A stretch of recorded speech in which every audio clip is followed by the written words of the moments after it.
En plus d'avoir une ambassade de Côte d'Ivoire en France, installée depuis de nombreuses années à Paris, le Conseil des ministres de ce mercredi 21 mars 2018, sous la présidence du chef de l'État, a décidé la création d'un consulat général de la République de Côte d'Ivoire dans la ville de Lyon, où réside à ce jour une communauté ivoirienne forte de plus de 5000 personnes.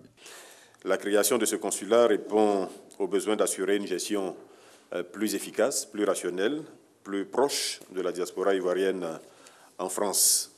L'ouverture de ce consulat permettra d'assurer aux Ivoiriens de France, en particulier ceux vivant dans la région lyonnaise, donc dans la région Auvergne, Rhône, Alpes et dans les régions voisines, une meilleure protection consulaire et une plus grande célérité dans l'établissement de leurs documents administratifs. La question du règlement des passifs de l'État, baux administratifs, arriérés dus aux fournisseurs, durant la période 2011 à 2016, a aussi fait partie de l'ordre du jour du Conseil. Selon l'audit commandé par le gouvernement, sur le montant de 362 milliards 28 millions de francs qui a été validé, l'État a déjà réglé le montant de 71 milliards 16 millions de francs. Reste le règlement de 291 milliards 12 millions de francs. Le Conseil a décidé d'apurer le solde des passifs validés, soit 291,12 milliards de francs CFA, sans décote, par titrisation sur 5 ans à compter de l'année 2018. Aussi, le Conseil a instruit les ministres chargés des Finances et du portefeuille de l'État à l'effet de poursuivre et d'achever dans les meilleurs délais les audits relatifs à un certain nombre d'autres passifs, notamment les baux administratifs, les passifs de la SOGEPIE notamment, les créances à déclarer par le BNET, tout cela en prenant en parallèle des mesures appropriées afin d'éviter la reconstitution de nouveaux passifs.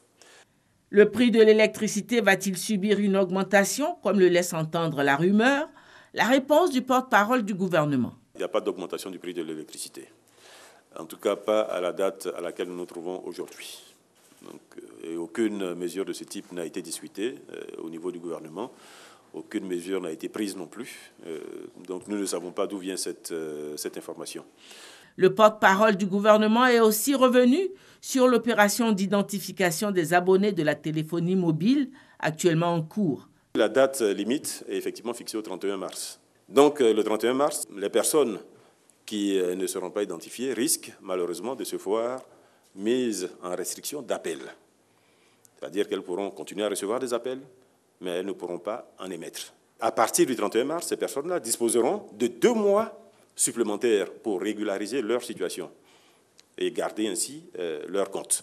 Si dans les 2 mois qui vont venir après le 31 mars, ces personnes-là n'ont pas régularisé leur situation, évidemment, la sanction ensuite, c'est la coupure définitive et la perte du numéro.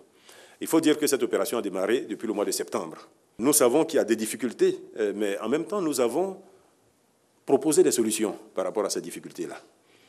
En particulier, la première, pour ceux qui n'ont pas de pièce d'identité biométrique, c'est de se rendre à l'ONI et de demander une attestation d'identité avec laquelle ils peuvent procéder à cette opération d'identification. Cela a été dit et cette possibilité est là. L'ONI est tout à fait à la disposition des personnes qui n'ont pas une carte biométrique et qui voudraient donc se faire identifier. La deuxième solution qui est proposée, c'est le parrainage.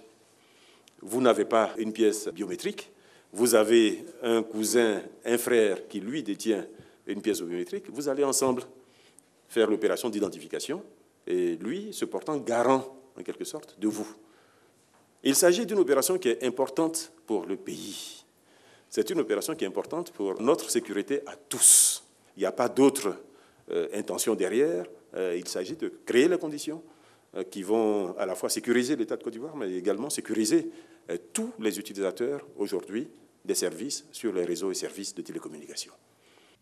Ce sont au total 2 projets de loi et d'ordonnance, 4 projets de décret et 8 communications qui ont constitué le menu du Conseil des ministres de ce mercredi 21 mars 2018, prochain conseil le jeudi 29 mars.